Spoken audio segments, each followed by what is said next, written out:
So I've just finished reading this book, The Chess Memory Palace by John Holden, and you got there first for me. Well done, John.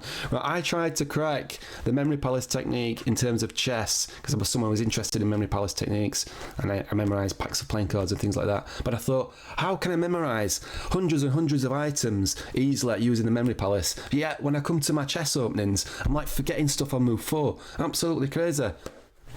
Not anymore. That's not going to be an issue anymore if I start using these techniques. So what's a memory palace? What's a chess memory palace? And will it work for you? That's what I'm going to be talking about now. In short, a memory palace is a technique where you memorize along a journey. So you have a journey, say for example your house to work. It's a very familiar journey, you know that with your eyes closed, right? What you do is then put items along that journey and you interact with items on that journey, and it taps into the brain's natural ability to memorize location. But the problem was how to convert that into chess, how to convert that into a chess opening repertoire. So this is where it gets a little bit tricky, and it will lose some people at this point, I know that for a fact. But what he does, what John Holden does in his book, is he uses the major system, which is a way of converting words into numbers, and then he converts those numbers into the ranks and files of a chessboard. The system does is it converts consonant sounds into letters, and the letters then represent a word. So for example,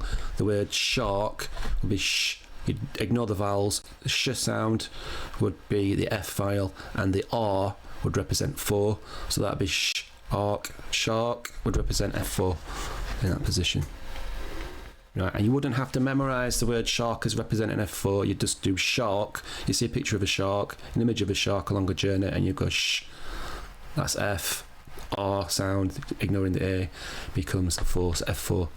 So that's the first part of using a chess memory palace, is getting to grips with the major system. And it sounds a bit elaborate at first, but it's took me half an hour to pick that up, for example, and I've never used the major system before. So you convert in images into ranks and files on a chessboard. That's the first thing. So what you then do is you use those images, pairs of images in each location, to represent 2 moves, and there's always 2 images interacting with each other. For example, if you look at this one on this side, this is a basic repertoire representing an exchange variation of the Roy Lopez, I believe, and he starts from about move 8 in a particular familiar position, and what will happen is it will branch out in 2 directions. So this represents 2 moves here, this represents 2 moves, 2 moves here, 2 moves here, 2 moves here, and 2 moves here, and the branching switches off. So you have to follow a path that can branch out. Here's a more complicated one on the other page.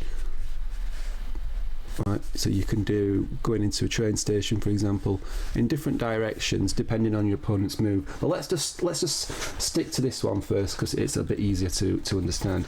So here are the moves, like here are the moves. They're converting 2 items interacting with each other to represent chess moves. So here we are at the bottom of an aeroplane about to board the plane. So at the bottom of the steps is a heart coming down on a sponge. Right, heart and sponge representing 2 moves. Veers off into the cockpit. You have a tree interacting with an alpaca. Right, and you move into this one. I know I'm losing people at this point, it's fine. At this point you have jam alpaca, shark coach, coach coach, shark blackboard, and you have those images in your head and they convert into chess moves. It's a closer look of the diagram. So what you do is you plot those items along that journey, and you make them as memorable as possible. So imagine that a shark is drawn on a blackboard when you come to take your seat, for example, and that's a memorable image that we then can convert back to chess moves. So that's just a basic example, but you can do it in more complex lines. So you could do this, for example, this side. That might be a repertoire line. Right, and what you do is convert that then into plot points, and then along those plot points, that's the diagram of that variation from the Roy Lopez. Becomes 2 moves, and that sort of stuff looks complex, but that is basically what an opening repertoire looks like, right? Branching off in different directions, and all you have to do is get used to the major system.